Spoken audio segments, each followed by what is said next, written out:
అందరికీ మకర సంక్రాంతి శుభాకాంక్షలండి. నేను ఈరోజు మూడవ పెట్టెను పొదిగడం జరుగుతుందండి. చూస్తున్నారు కదా! నేను మొన్న ఒక వీడియో చేశానండి. ఆ వీడియోలో నేను 15 పందెం కోడిగుడ్లు వేస్తే, ఆ కోడి 11 పిల్లలు చేసిందండి. ఇంకో వీడియోలో నేను 2 డేస్ బ్యాక్ పెట్టానండి. దాంట్లో 21 ఎగ్స్ పెట్టి కోడిని పొదిగేసానండి. అది ఆల్రెడీ 3 డేస్ అవుతుందండి. మీకు కొంచెం ఫన్నీగా అనిపించొచ్చండి. కోడిగుడ్ల పైన నంబరింగ్ ఏంటి అని. కాకపోతే నేను నంబరింగ్ వేశానండి. ఎందుకంటే మన దగ్గర 7 పెట్టెలున్నాయండి.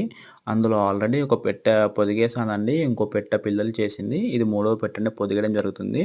ఇంకో 2 పెట్టెలు కోడిగుడ్లు ప్యారలెల్‌గా పెడుతున్నాయండి. సో, ఈ కోడి 15 గుడ్లు పెట్టిందండి. నేను ఆ 15కి 15 గుడ్లు పొదిగేస్తున్నానండి. మనం కోడిని వరిగడ్డలోనే కాకుండా ఇసుకలో కూడా పొదిగేయొచ్చండి. కాకపోతే ఇది వింటర్ కదా అండి! వాతావరణం చల్లగా ఉంటుంది. దానివల్ల ఇసుక చల్లగా అయిపోయి కోడిగుడ్లు చల్లగా అయిపోయే అవకాశాలుంటాయండి. దానివల్ల పిల్లలు అన్నీ చేయలేకపోవచ్చు.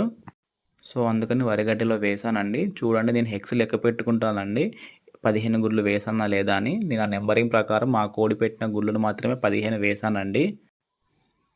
కోడి గూట్లో ఉందండి. అది కొక్కు పట్టి గూట్లోకెళ్ళిపోయింది. దాన్ని ఇప్పుడే నేను గూట్లో నుండి బయటికి తీసుకొచ్చానండి. దాన్ని మొక్కుతున్నానండి. ఎందుకు అంటే ఈ పెట్టె మొదటిసారండి కోడిగుడ్లు పెట్టింది. నేను దాన్ని గుడ్ల పైన పెట్టానండి చూడండి. మనం కోడిగుడ్లను సెట్ చేయాల్సినంత అవసరం కూడా లేదండి. దానికి అదే సెట్ చేసుకుంటుందండి. కాకపోతే నేను కొంచెం ఎక్స్‌ట్రా కేర్ తోటి, ఎక్కువ ఇంట్రెస్ట్ తోటి కోడిగుడ్లను దాని స్టమక్ కిందికి సెట్ చేశానండి. తనకు తెలుసో తెలీదో అని. చూద్దామండి. మరి 21 డేస్ తర్వాత అది ఎన్ని పిల్లలు చేస్తది ఏంటి అనేది. నేను 21 డేస్ తర్వాత ఈ ఈ పెట్టెపై వాటి పిల్లలపై మీకు అప్డేట్ ఇస్తానండి. చూస్తూనే ఉండండి.